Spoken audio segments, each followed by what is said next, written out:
Okay, welcome to the video, and in this video I will be talking about lesson 4.1 or unit 4 lesson 1. It's all about capacitors.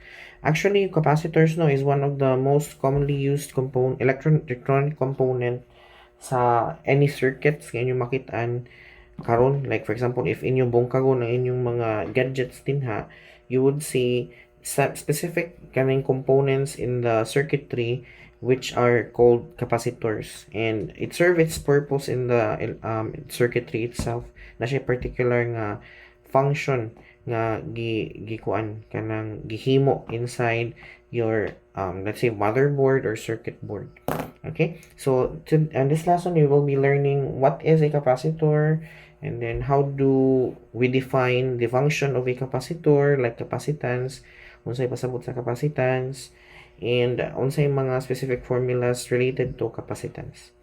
Okay, so let's go to the objectives of this lesson. So in this lesson you should be able to do the following: explain the concept of capacitance. So you'll be able to explain unsay pasabot sa capacitance, unsa man na siya, and then determine the capacitance present in a given capacitor. So you'll be able to compute pila ang value sa capacitance inside a particular capacitor or component.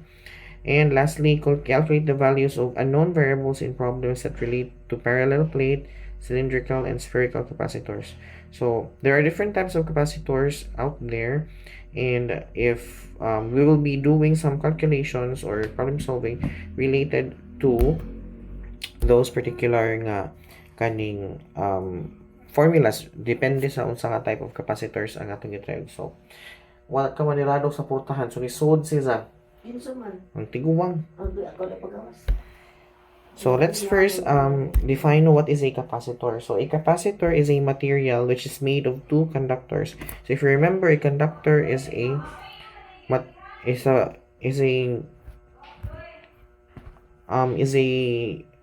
call this one? Is a material that allows free flow of electrons across the different atoms no inside that material.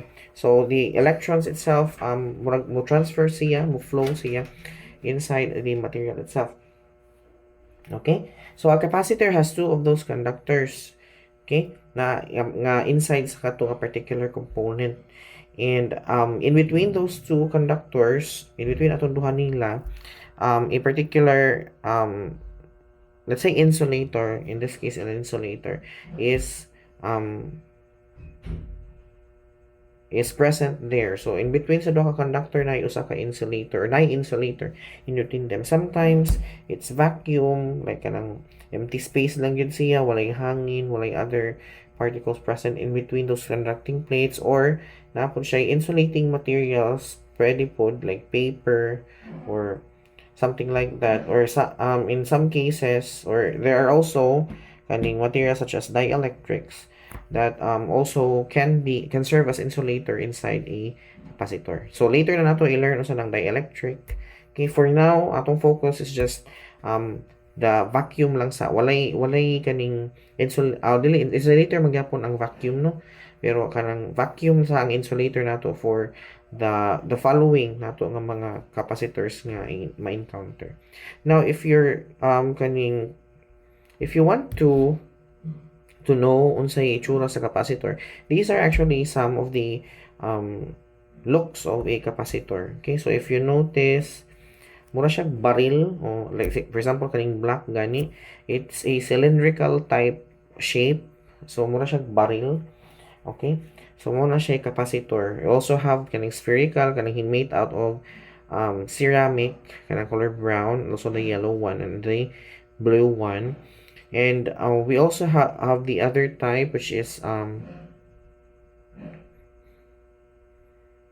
later we will discuss the different types anyway. So I'll just show you the picture of some examples of capacitors nga makita ninyo sa inyong mga circuits if mamungkag mo og gadgets, if you like to inspect no your gadgets. Okay, so what is the purpose of capacitor then? So the purpose of capacitor is to store electrical energy. Okay, mo store siya electrical energy. It's sort of a battery. Mura siyang battery, but ang nakalahi lang is ang battery is using chemical energy. Kaya ang suda ng battery is kuan man no, kanang mga chemicals that produces or kanang that um sara na siya mo release siya di ay rather og current or flow of electricity to the circuit itself. So di ba mo gamit ang battery kaya to isuksok sa tong gadgets unya mo under ang gadgets. So na flow of electricity nga gikan sa battery padung sa ato ang circuit. However, ang capacitor kinahanglan pa siya nga i-charge kini nimo or sort of sag kanang kuan ma-empty bat siya. Okay? Pero makastore siya og energy or makastore siya og electricity. Pero kung wala na present nga battery, siya ang mo serve as murag battery sa tibuok circuit until such time nga mahutda na siya og energy nga ma-provide dito sa circuit. You can think of it as like a tanky. For example, tanky siya nga when you for example na atay usa ka pipe nga parung sa tanky and then the water flows from that pipe, then mapuno gradually ang ato ang tangki no. Kadugayan nimo aga sa tubig, mapuno kadugayan ang tangki. And let's say for example, at the bottom of the tangki kinaa siya murag valve or faucet baka ha. And that faucet pwede mo siya releasean pod og tubig, okay? So for example, i-open na to tong faucet unya paggo na to tong main valve nga nag-flow ang water. Then, di ba, ang atong faucet will still leak water or will still flow water ato niya until such time that the tanky will lose all of its water. So, of course, ang faucet din na po makapagawas og tubig. So, ingana po ang concept sa capacitor. So, kumbaga, kung na battery, magpaabot siya nga mapuno siya until such time nga dili na siya mo dawat pa og anang electricity from the battery.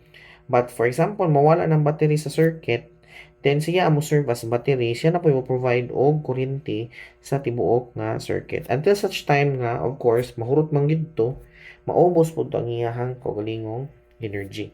Okay? So, manang purpose sa capacitor.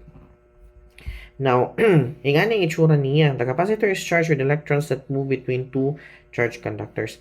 It doesn't mean nga between, like, for example, mutawok yun ang electrons gikan sa, let's say for example, kay negative Q man ang sa ubos, so ma-attract siya sa positive Q sa taas. Okay? Again, electrons are the only particle that moves. Protons will stay on their place. Mabilan ram protons. Okay? So, dili pasabot nga mulawang ang electrons padung sa positive nga plate. Dili. Ang mahitabuan na matigom ra ang negative charges sa bottom plate. Unya, since both of them have charges man no, ang duha ka plates, then they will create that electric field. Okay? And the electric field mo itong measure sa ato ang energy. Dito ta mag-measure sa ato ang, or kana mo provide sa energy nga murag voltahe sa ato ang capacitor. Okay? So, if you notice sa ato atong diagram dinhi, there are red lines. Those indicates the wires nga nag-connect sa imuhang capacitor. So, if we go back to our capacitors, let's look for another picture no nga mas klaro. Kani. You see two rods no sprouting out of the bottom of the capacitor. So, duha siya kat legs. Those are the negative and the positive niya nga kaning ibutan talang legs niya, okay? So, well, those are the wires niya nga i-connect pud nimo sa imuhang circuits. Okay? So, mao pud na siya diri sa atong diagram nga na siya red nga lines. Those are the wires or naka-connect nga wires padung sa ato ang capacitor. And for the plates, mao na siya ang itsura no.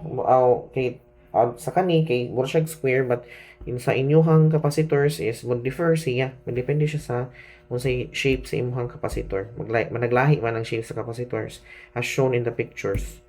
Okay? So, it has its area kay kuan man siya, material man siya. So, ang plate A has its own area and plate B has its own area as well.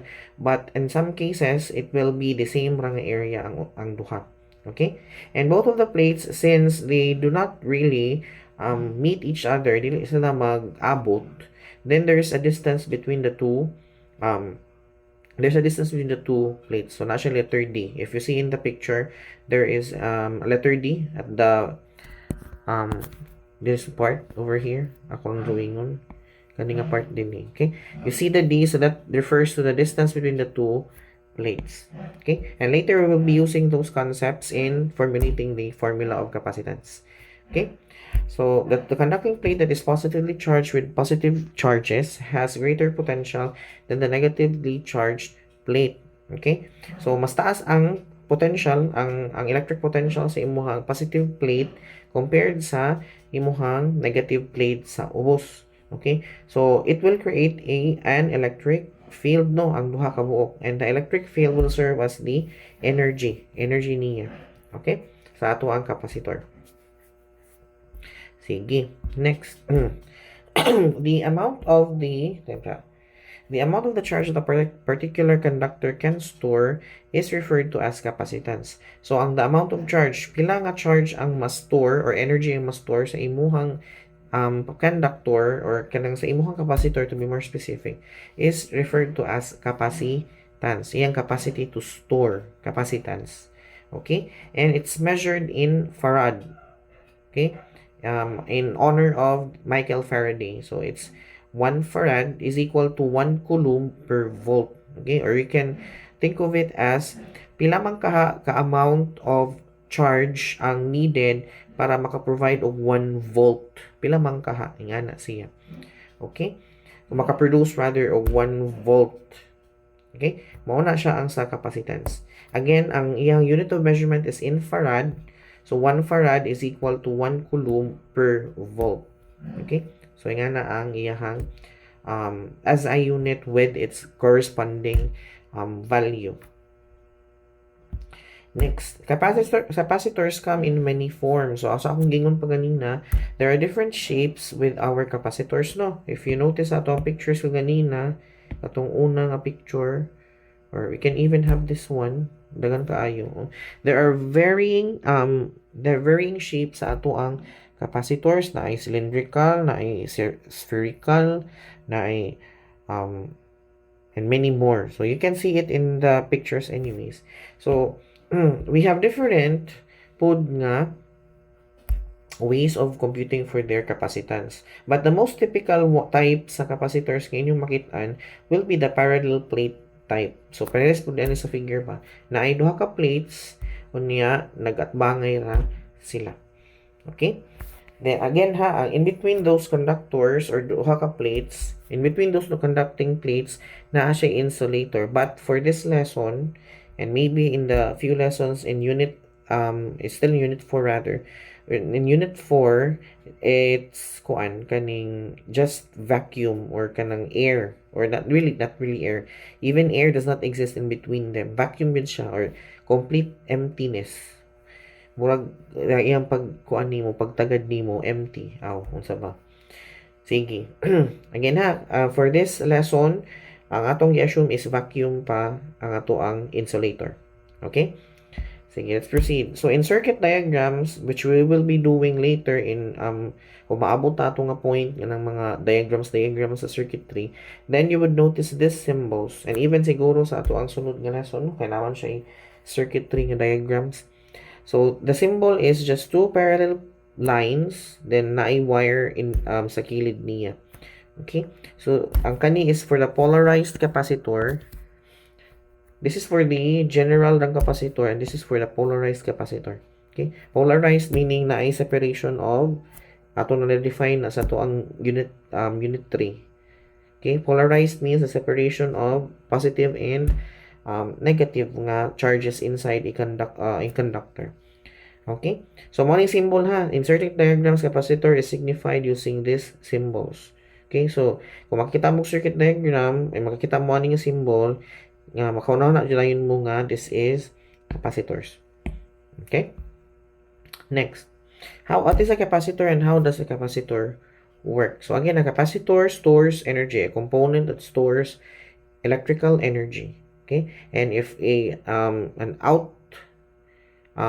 power source is not present, or connected to the circuit, then the charged nga kaning capacitor will serve as the juice or the battery of the circuit, as long as there is still energy inside the capacitor, up to the point where there is still energy or the capacitor loses its energy rather. Muna yung mas proper nga kuan di ay pagkaingon. And then how does a capacitor work? So mo to electric field ang mo provide niya og energy. Okay? So naay flow of electrons from one plate sa ato ang capacitor, and then ang bottom nga plate matigom ang tanang negative electrons until such time nga katong positive plate sa baba mahutdan siyang electrons, so muhunong pud ang flow sa ma-flow sa kaning electrons padung sa iya. Okay? So dili na siya mudawat ba kumbaga og current, di na siya mudawat. Okay? Or kaning voltahe di ay sorry. Di na siya mudawat og voltahe, munong siya. So meaning na puno na siya, kung tangke pa siya, puno na ang ato ang tangke. Di na siya mo flow ang water. Okay? So let's continue. So how do we compute for the capacitance? So what are the different calculations for capacitance? And hold your horses because the formulas here are a little bit complicated. So any point in the capacitor's two conductors contain the same electric potential. Okay? Any point in the capacitors rather, two conductors contain the same electric potential. So in between the two conducting plates inside the capacitor, ang electric potential niya is the same. Ora nang giingon. Okay? Although there is a kuan kaning anyways, it's like the conductor ganing concept nato from unit 3.5 I believe. So we consider any points inside a particular conductor as one electric potential na sa tanan.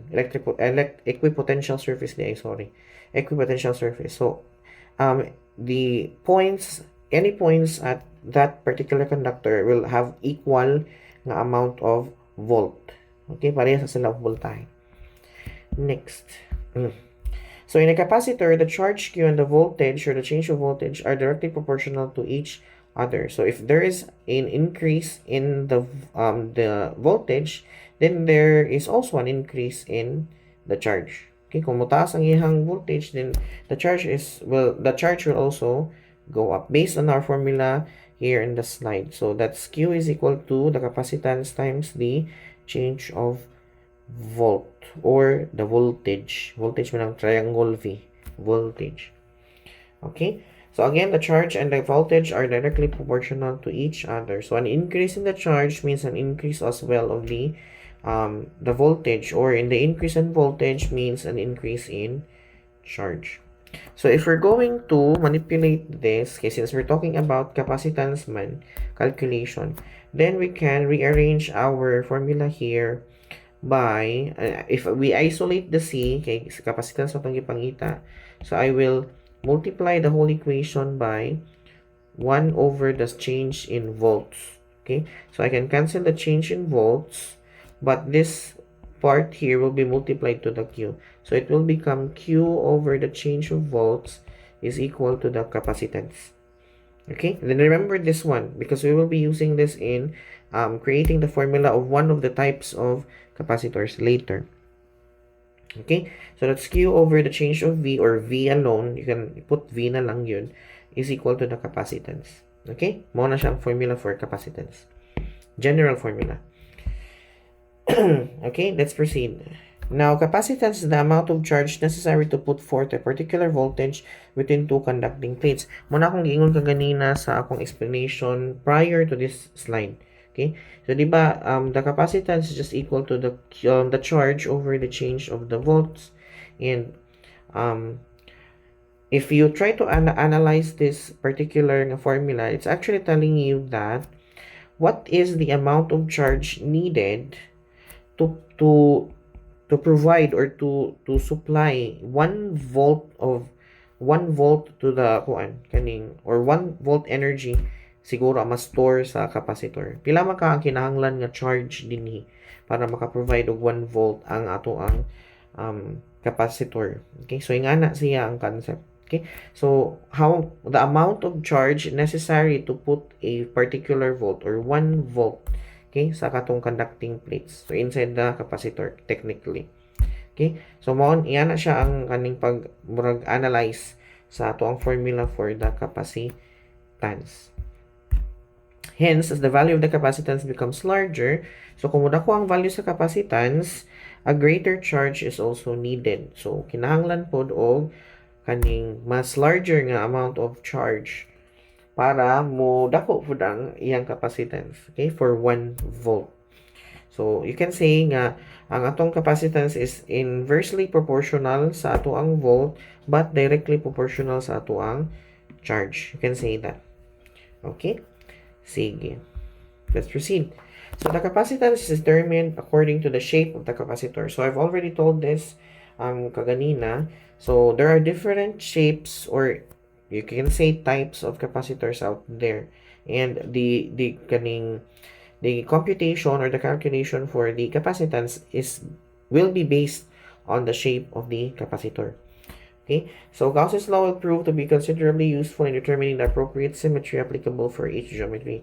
But technically, we will just be providing you with the form, or the slide right here will provide you with the formula for the different types of capacitors. So let's start with parallel plate. So that's the first one. Okay, parallel plate capacitors. So according to the Gauss's law, the electric field, we're trying to come up with the capacitance na to nga formula, but we'll start with the electric field sa kay, since Gauss's law is focusing on the electric field, no, the amount of electric field at a particular point, for example around a particular source. Okay, so that's E is equal to the kaning sigma over the epsilon naught. Okay, epsilon naught. Or you can rewrite that formula as the charge divided by the epsilon naught in area of the the parallel plates. So remember, sa kaganinan to nga picture, the parallel plates above and the plate above and the plate below will have the same siya nga area. Okay, so imo na tong i-figure out pilang area, and then you multiply it with epsilon naught, which is 8.85, I believe. Let me write that down. That's 8.85 times 10 to the negative 12. That's Coulomb square over Newton meter squared. Okay, that is your epsilon naught value. Okay, so you take note of this one. This is epsilon naught. Epsilon naught. Okay, 8.85 times 10 to the negative 12 Coulomb square over Newton meter square. Okay, so you do that and you'll be able to compute for the electric field. But again, we're focusing on creating the formula, or at least generating the formula for the capacitance of a parallel plate capacitor. So we will be making use of that. So the potential difference can be calculated for parallel plate conductors ni siya, capacitor ha, as the change of volt is equal to 1 over epsilon naught times QD over A. Okay, remember that for the parallel plates, there is a distance between the two parallel plates and also the area. So to compute for the volts, mo ni siya ang to compute for the electric potential rather inside that particular capacitor, and given that any point inside the capacitor has equal electric potential, then mo ni siya ang formula for the volts. Now, for the capacitor, where a positive charge Q is enclosed in the Gaussian surface on one of the plates, this is the formula for the capacitor. So there are three formulas so far. We have the electric field, okay? And I want you to focus on the last part of the formula for electric field. Okay, mao man na usually ang ihatag sa atong mga problems dinhi sa ato ang lesson. Okay? We also have this one for the change of voltage, or change of volt rather. So that's voltage is equal to 1 over epsilon naught times Q, the charge, times D divided by A. Okay, and we also have the capacitance for the parallel plate capacitor, which is epsilon naught times the A over D. Now, take note, kaniha formula sa ito ang capacitance. So, let's try, or maybe let's just shortcut. So, stick na lang mo ani sa formula niya, ha? Para madali lang ta. Di ta moabot og 1 hour ni ato ang lesson. Okay, so that will be the formula for our capacitance with parallel plate capacitors.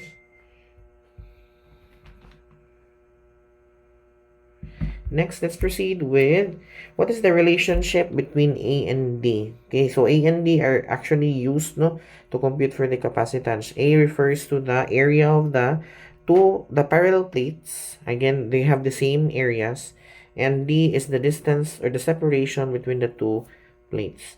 Okay, so mo nang ilang relationship. They all are needed or factors needed to compute for the capacitance of parallel plate capacitors. And what is the relationship between C and A? So if there is an increase in the area, that means there's also an increase in the capacitance. Therefore, it is directly proportional. Ang area is directly proportional to the capacitance, or the other way around. The capacitance is directly proportional to the area. Okay? Now, what is the relationship of the capacitance to our separation or D?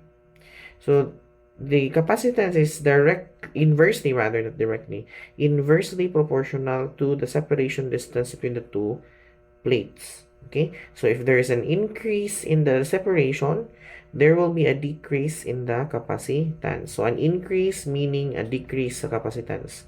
A decrease in the distance means an increase in the capacitance. So inversely proportional, bali siya. Okay? So let me repeat that ha. If there is an increase, if A increases, then ang atong capacitance or capital italicized rather nga letter C increases. If there is a decrease in area, then the capacitance also decreases. But if there is an increase in the distance, there is a decrease in the capacitance. And if there is a decrease in the distance, and there's an increase in the capacitance, given that the other letter does not change. Okay ha? For example, kung kani atong focus, then atong i-given nga mustik ra sa usa ka value ang D. Okay? Stick ra sa ka value. And if kani ang ato ang gamit, atong gitry og kanang sabot, then the A will not move. Again, ang EO is just a constant number, meaning provided ng tao 8.85 times 10 to the negative 12. So that will not change, constant na siya. Ang E lang i-assume na nato nga dili mo change ang A if we're looking at this one, or if we're looking at this one, we assume that the D does not change. Okay? Sige.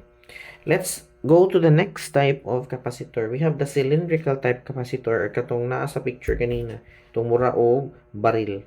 Okay? So for cylindrical symmetries, a coaxial charge distribution is present.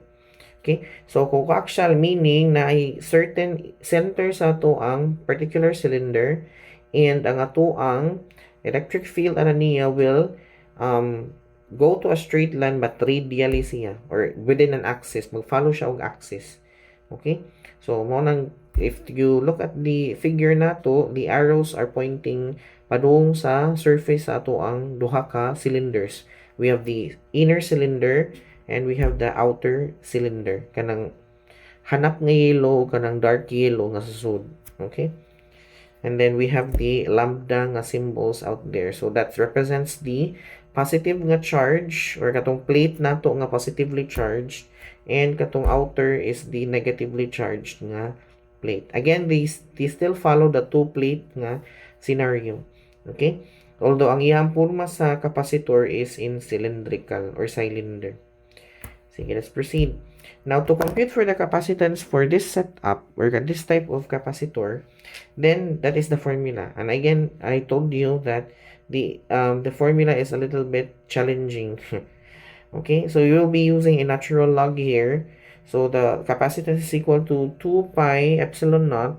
Again, all of those are constant. So what ay problema ana? Dili ta problema sa ato ang L and sa atong RB ug RA. Now, L refers to the length of the cylinder. Unsa katas ang imong cylinder. Okay? So if sa problem is specify niya nga ang katas-on sa cylinder is ingani, then that is your L. Okay? And next is the divided by the natural log of the division, no? So pwede ni mo siya i-rewrite as minus. So LNRB o LNRA, minus silang duha. Okay? So that is RB divided by RA, the natural log ato. Or you can do this one, same lang po nagresulta. That is ln RB minus ln RA. If you still remember sa GenMath nato, when we discussed about logarithmic functions. Okay? Oh yeah, nabot mo logarithmic function sa inyong GenMath na sa una. So, hopefully, naka-remember pa mo. Okay? Sige, let's continue. Now, that is for cylindrical. Okay? What if spherical siya? So, it's, we will have this formula first for the voltage or electric potential inside the spherical capacitor. So, the formula for the volt niya is equal to charge divided by 4 pi epsilon naught r, or you can rewrite this, wala na akong manantate. You can rewrite this as K is equal to Q over R. Okay, remember, 1 over 4 pi, then epsilon naught is just equal to K. Okay, so that is how you compute for the voltage of spherical capacitors. Pero again, we're computing for the capacitance. So we're going to look for a way on how we can come up with the formula of the spherical capacitor. So here is the breakdown of how we try to break down the voltage from the capacitor A, the plate A and then plate B. Because although spherical ang itsura niya, there is still the concept of parallel plates is still present inside it. Okay? So mo na siya, just focus on the last part of the kaning our breakdown here. So we have Q divided by 4 pi epsilon naught times RB minus RA over RE over RA. RA times RB. Now, remember that our capacitance is just equal to Q over V. Again, you can have the triangle, but since VAB is just equal to the change in voltage, then you can just change it to V alone. Pwede rin siya V na lang yun. Okay? So, again, you will be using that one. Now, ang Q din although gamay na siya, it still refers to the Q nga dako. Okay? So, this one is just Q nga dako. Pwede rasan. So, you can rewrite this as Q dako over V. Dayon, since we have V over here, then we can change the V here into this one. So, that is Q. Since this is division, so I can reciprocate everything. Reciprocate na nako. Padong ni sa babaw, padong ni sa ubos. Kanisan. Padong ni sa ubos, padong po ni sa babaw. So, this becomes Q times 4 pi epsilon naught over Q times RB na siya, divided by RB minus RA. Sabta na lang ninyo. Then we can cancel the Q, and you notice nga mahibilin is kanina lang kani sila tanan for the capacitance. And that is what you will see in the next slide. And that is the formula for the capacitance of a spherical capacitor. And we also derived how the capacitance of a spherical capacitor using the general equation of the capacitance. Okay? So, mo na siya. I wanna go back sa katong plate, parallel plate capacitor. I want to imagine giun sa pag-come up nila anang formula sa capacitance, ha? So, let me just take a moment to do that. So, I know the C is equal to QB, and then the electric field is equal to Q over, okay, let me just, so I know the C is equal to Q over V, or Q dako over change of volts, and I know that the change of volts is equal to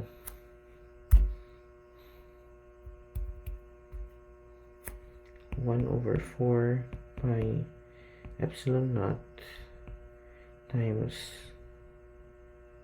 Q over R, or technically you can say D.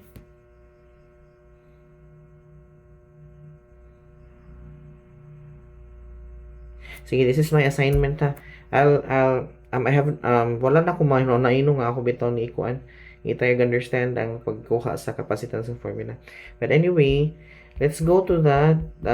Ako na assignment, ako na i-forward sa inyo ako na makakita ko way, or makakita ko sa way kung yun sa siya pag-come up. Okay? So, how do we determine the capacitance of parallel plate, cylindrical, and spherical capacitor? So, we use the formula for each type of capacitors. Kato ra. So, you go back to the previous slides or you rewind this video and then you make use of the different formulas depending on the type of capacitor na gigamit sa problem. Okay? So, here are some symbols and some unit of measurements. So, for capacitance, the symbol is italicized C, pinatakilid nga C, and its unit of measurement is in farad or farad na sa kilid. Charge nato is Q or dako nga Q and it's in coulombs. Potential difference is change of volts or change of volt, yeah, that's triangle V, or ang iyang unit of measurement is in volt. Ang permittivity of free space or ang epsilon naught ha nga NaUGHT naught is 8.85 times 10 to the negative 12 farad per meter, or you can rewrite this as coulomb square over Newton meter squared. Okay? And then we have the separation distance between the two conductors. Sometimes it's D, sometimes it's R. So, i-try lang yung understand na sometimes kung inyo siyang isu kung na R na makitaan sa solutions, especially kung magtuon mo sa study guide, then that's just mean distance. The same lang po na siya. Okay? D, which is in meters, again, you have to convert the values to is corresponding as a unit. So, kung naa siya yung mga micrometer, mga picometer, then convert that to its scientific notation, corresponding scientific notation. Then we have the length of the cylinder, which is in L lang yung symbol, dako nga L, and it's still in meter, and the radius or R, which is in meter as well. Okay, so in this case, i-separate niya ang radius for spherical or even cylindrical gani in some cases, and also gilahi po niya ang D, which is just the simple separation of the two plates. But again, there are some cases or even some lessons sa ato ang physics 2 where R and D can be interchanged. Okay? So, kanilang, i-separate lang niya kaya na may spherical po nga type, no? O cylindrical, napoy, kanang distance lang yun sa duha ka plates. Next, never confuse capacitance and coulombs sa mga itong ingon. Ang italicized nga C means capacitance. Okay? Pinaigat-igat nga C, that's capacitance. But katong C nga ordinary, like C nga walay italicization, then that is coulombs or ang unit of measurement sa charge. Okay? Sige. All the equations provided are only applicable for calculating the capacitance of capacitors in a vacuum. So, mo nang gingon pag-start sa itong video. Not really start sa video. Mga along the start of the video. Nga, ang ato ang assumption for the insulator in between the parallel plates or the plates in between the two conducting plates is the vacuum itself or the absence of the emptiness inside in between them. Emptiness. Okay? Sige. Let's have an example. Kapit na sunod. Sige. Calculate the capacitance of two parallel plates of a capacitor with a separation distance of 1.5 millimeter and with an area of 2.0 times 10 to the positive 8 meters square. Okay? So, let's first write down what is being asked in the problem. We're asked for the capacitance. So, that's C nga pinaigat. That's missing. Okay? Letter B, what is given? So, ang first na given nato are we are told that this is parallel plate nga type. Parallel plate. Okay? Parallel plate siya. Okay, mo may gingon dire. Two parallel plates. Okay? Then, with the separation distance, so we have our D, which is equal to 1.5 millimeter, or that is 1.5 times 10 to the negative, millimeter man siya, so that's negative 3. Okay? And with an area, so that's area dako, which is equal to 2.0 times 10 to the positive 8 meter square. Okay, so we know the type of capacitor. So we know as well what type of formula what formula we will be using to compute for the capacitance. And that is capacitance, igat nga C again, or you can write C. Hindi mo maglisod. Is equal to epsilon naught times A over D. Okay, again, if there's an increase in area, there's a direct increase in the capacitance, and if there's let me rephrase that. A is directly proportional to C, and D is inversely proportional to C. Okay, so mo nang divide ang inversely proportional, naa sa numerator ang directly proportional. Okay, so we can solve for our problem now. That is letter D. That will be equal to 8.85 times 10 to the negative 12 times ang area na to, which is 2.0 times 10 to the 8 over our separation, which is 1.5 times 10 to the negative 3. So let me use my phone to compute for that. We will do one more problem after this one, then we'll end the video. Okay, so that is 8.85 times 10 to the negative 12, then times 2 times 10 to the positive 8, and then we divide that by 1.5 times 10 to the negative 3, and your answer is 1.18 farad. That's 1.18 farad, or letter F na dako, and that is your final answer. So I hope my answer is correct. Okay, one moment kadali. Okay, so let's see if my answer is correct. And the answer is 1.18 farad. Okay, and that's your final answer. So very helpful no nga kaila ka sa unsa nga klase nga capacitor ang gi-indicate sa tong problem. So smooth sailing lang ang pag-solve nimo. Let's have another dili lang na kamo rin mo solve daan ha. Same ra man gyapon nag method ani. Okay? Same ra gyapon. So kaniya tong i-try solve last for this particular lesson.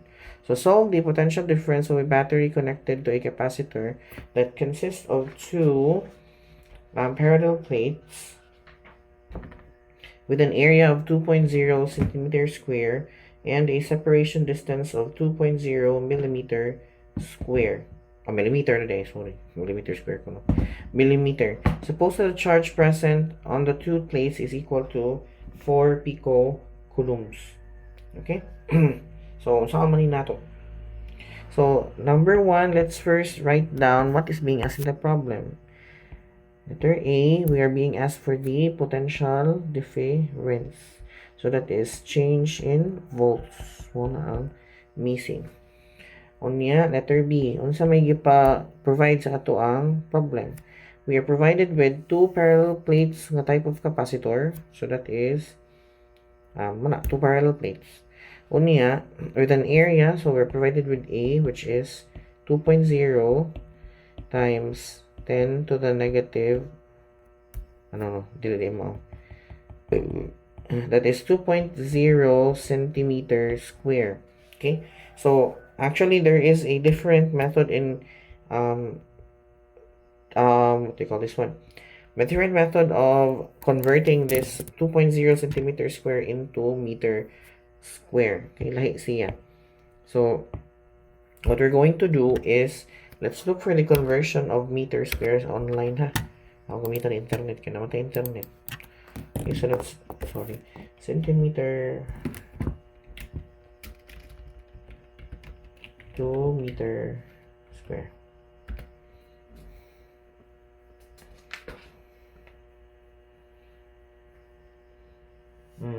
Dali lang. That is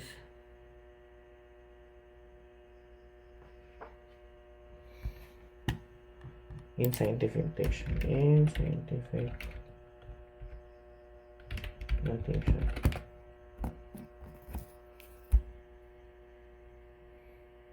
Okay.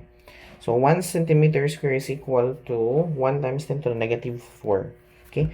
So ang gigamitan na og internet. So you can since naman may access to internet sa inyong balay or wherever you're looking or watching this video, then please make use of the internet to search for information. So there this one that is 2.0 times 10 to the negative 4 meter square. Okay? Meter square siya. Kaya na-convert na nato from centimeter to meter square. Unya, we're also provided with our separation distance or D, which is 2.0 millimeters, or that is 2.0 times 10 to the negative 3 meters. Okay? And we're also provided with the charge, no, atong Q for the two plates, which is 4.0 picocoulombs. Okay? So that is the charge Q dako, which is 4.0 picocoulombs, or that is equal to 4 times 0 times 10, 4 times 0, 4.0 times 10 to the negative 9, I believe. Let me just verify. That's negative picocoulombs.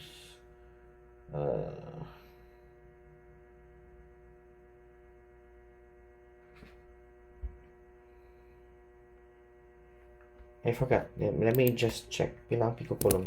Pico rather.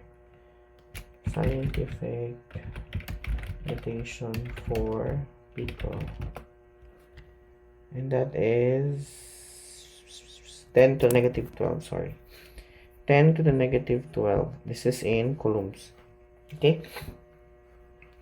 So, let's try to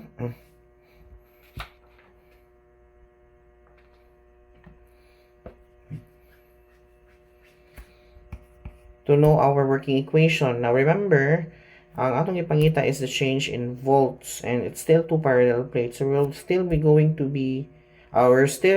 use the same formula, which is C is equal to Q over the change of V. But take note, we're looking for the change of V, so i-manipulate po na to ang formula. So, this will become change of V is equal to C divided by Q. Bali na siya. Ang capacitance over the charge. Okay? So, yun saan ako pag-formulate, yan is siya. So, this is the formula, no? Or you can even have the original one. Q is equal to C change of V.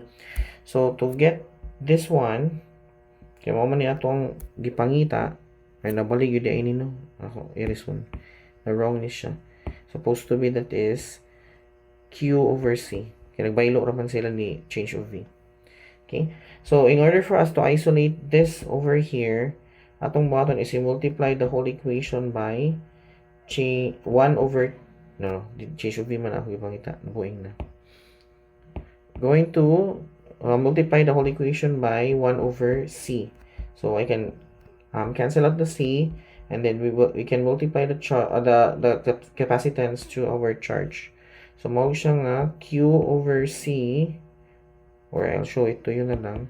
That's Q times 1 over C is equal to change of V. Or kung i-combine mo, that becomes Q times, damgo na yun, is equal to change of volts. And this is our working equation. Okay? So, we have our charge, provided mo siya sa problem here. And we also have our capacitance, which is not provided in our problem. So, we're going to solve for that. Ato ang charge using, atong capacitance using the katong parallel plate niya nga formula, which is EO A over D. So, D nga po sa. Okay, so duha tanan. So, we have this one to solve for the change of volts. This will become Q dako over capacitance. And we also have to solve for the capacitance, we have the EO A over D. So, duha ka working equation. We start with this one because we can't solve this if we don't have the value of the capacitance. Okay, so let's solve for capacitance. That's C, I'll put it here, is equal to 8.85 times 10 to the negative 12 times, although di siya kaigo, so I'll let me just erase kanina sa babaw so I can have space to solve for it.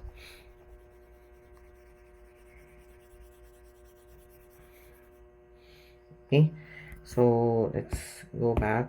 Let's have C is equal to 8.85 times 10 to the negative 12, and then we have EO siya, no? Times A, ang ato ang A, which is 2.0 times 10 to the negative 4 divided by our distance or our separation, which is 2.0 times 10 to the negative 3. Okay, so if you solve for that one, and I will use my calculator here, that is 8.85 times 10 to the negative 12 times 2 times 10 to the negative 4 divided by 2 times 10 to the negative 3. So the answer is 8.85 times 10 to the negative 13. Okay.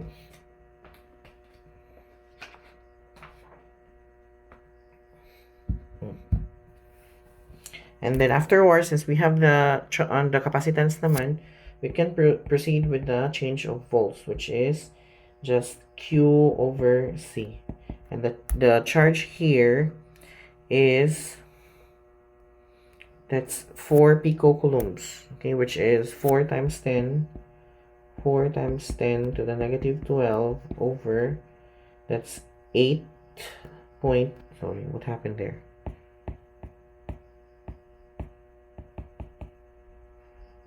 That's 8.85 times 10 to the negative 13. Okay, and your answer should be 4.52 volts. That's your final answer. So there's a lot no of equations that we used. So we started with figuring out first the capacitance. So on the change of volts rather. So we had the original formula for capacitance, which is getting apart. C is equal to Q over the change of volts, and then we tried to manipulate the formula so it will have change of volts in one side and the rest of the variables on the other side. So muna name Q over C ang ato ang pika side. But since we don't have the C, we can compute for the C by using the parallel plate capacitor formula for capacitance, which is C is equal to the epsilon naught A divided by D. And mo nang atong answer, 4.52 volts. Okay? Sige, let me see if my answer is correct. 0.52 man, no? So that is